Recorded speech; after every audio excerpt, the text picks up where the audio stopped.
Today's episode is sponsored by Ground News. Find out more about them in a bit. Wow, look at that. What a title. What a thumbnail. I really outdid myself on this one. I mean, it got you to click on it, right? And that's what this is all really about, isn't it? Watch time, views, engagement, money.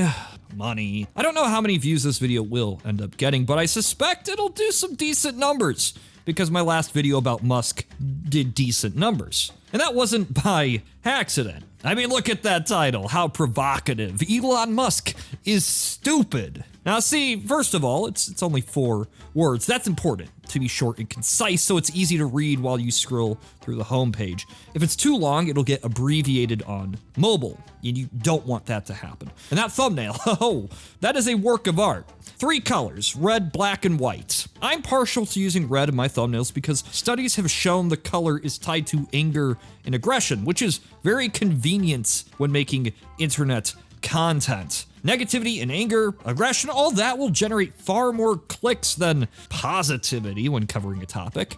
These hot colors they just grab your eyes. So it's a safe bet to go with red. The black and white is just there to contrast without taking away from that important red. And then you have the creepy faceless Musk with the accent right there. That's scary stuff. This is clickbait, intended to get people to click on it. I'm not ashamed by this fact. This video needed to be clickbait, otherwise, well, people wouldn't click on it.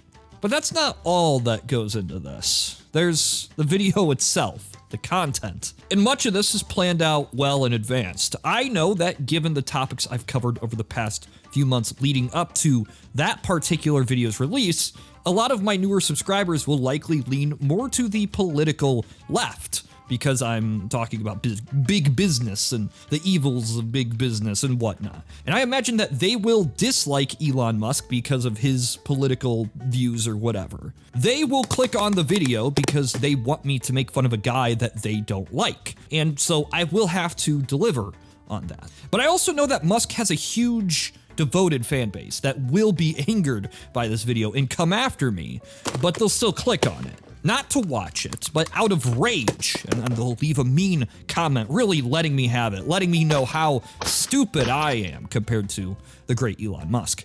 Unbeknownst to them, I will not read their comments, but I will appreciate that they left it there because, well, that drives engagement and might allow the video to get further picked up by the algorithm.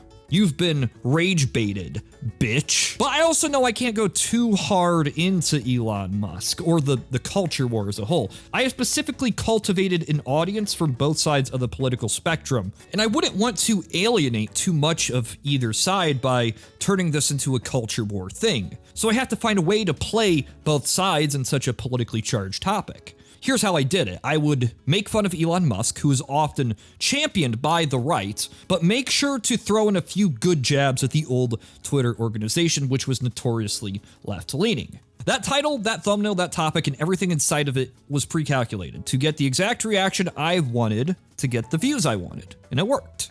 And this is how you create content. But imagine if you could take all of this planning, and imagine that millions of users were all trying to do the exact same thing, trying their hardest to create shit that will get peak viewership, peak engagement, the most eyeballs on the screen for that ad revenue.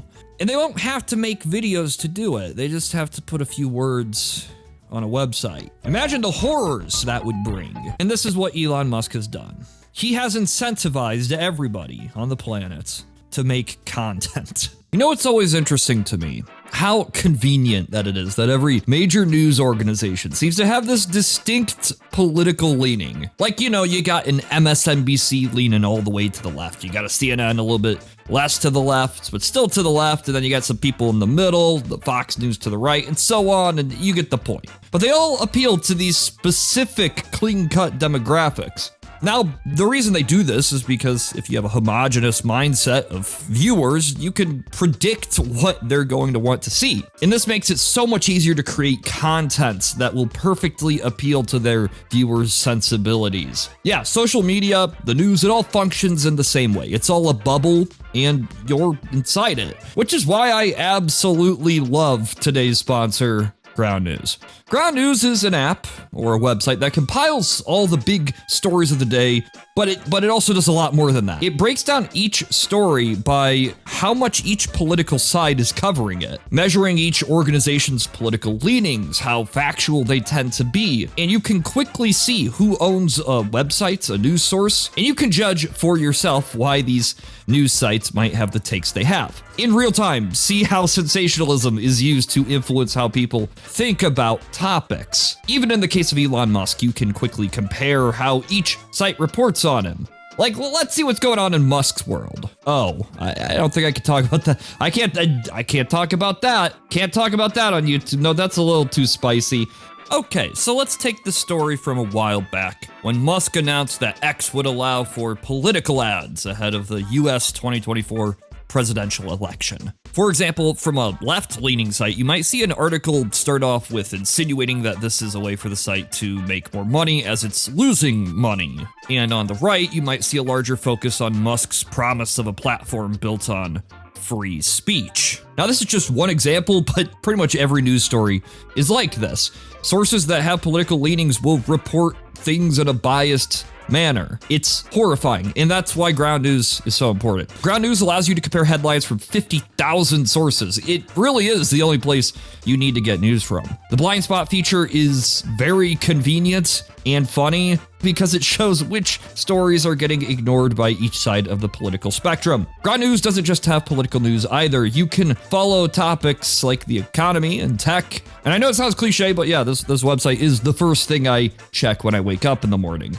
So go to ground.news/husk to stay fully informed on breaking news and avoid media bias. Sign up or subscribe through my link before October 31st, 2023 for 30% off unlimited access. So for the past year or so, most of my Twitter feed has been journalists and accounts I follow that have mostly been just complaining about Elon Musk. And not without good reason. Like, come on, the dude killed a fucking monkey. A lot of these people, they were complaining about the Musk, and any Musk adjacent mindset, the tech bro mindset. The people who are in it for the grind, to get that bag or whatever the kids are saying. Now, there is always an irony to these people yelling about Elon on a site owned by Elon, but to be fair, well, where else are you gonna do it? This went on for a while, with so many of these accounts promoting every possible Twitter alternative, as we all awaited the end of the platform. It seemed like every week, Twitter was about to die, and people got more angry and more pissed at Musk. And the culmination of this was Twitter Blue, or X Blue. Now, that $8 a month service that really gives you nothing of real value, other than a check mark that tells the world I love Elon Musk. Until one day, Musk said, hey, what if I paid Twitter Blue users real money based on how popular their tweets are? This is the smartest thing that Musk has ever done. Because immediately the conversation shifted a bit. The journalists, the activists, the people who had spent all their time denouncing Musk for his greed, and rightfully so, suddenly they had a change of heart on Twitter Blue. Now, instead of saying, look how shitty this platform is, look how bad things are, it was, hey, Musk is handing out free money. I might as well take my share, right? I'm just taking money from, haha, take that, Musk. But it wasn't that. It was never that. All the journalists, everyone who signed up for Twitter Blue, after complaining incessantly about Twitter Blue, didn't do it to get back at Musk. They did it for the money. They were presented with the opportunity to make money, something they didn't have before on the platform, and they took it. Because it was all a grift. It's all a grift. This is the horror of the internet, of media, of politics. The culture war, it's, you just pick a side and you milk them. You milk that group for all it's worth. But anyway, yeah, these people were hypocrites. They sold out because of money. It's hard to say whether Musk planned this, but what he did was expose that the very people who hated him were not equally reprehensible, but not necessarily the bastion of morality. Let's put it that way. Now look, I don't blame Musk for killing Twitter. I can't wait till the platform's dead. The site has always been about weirdos screeching into the void looking for attention. It was driven by ego, by echo chambers, by rage. by addiction. But now it's all of those things, plus profit. You can make money from it. And this is brilliant, because Musk has created a torture machine of which millions of people will never escape.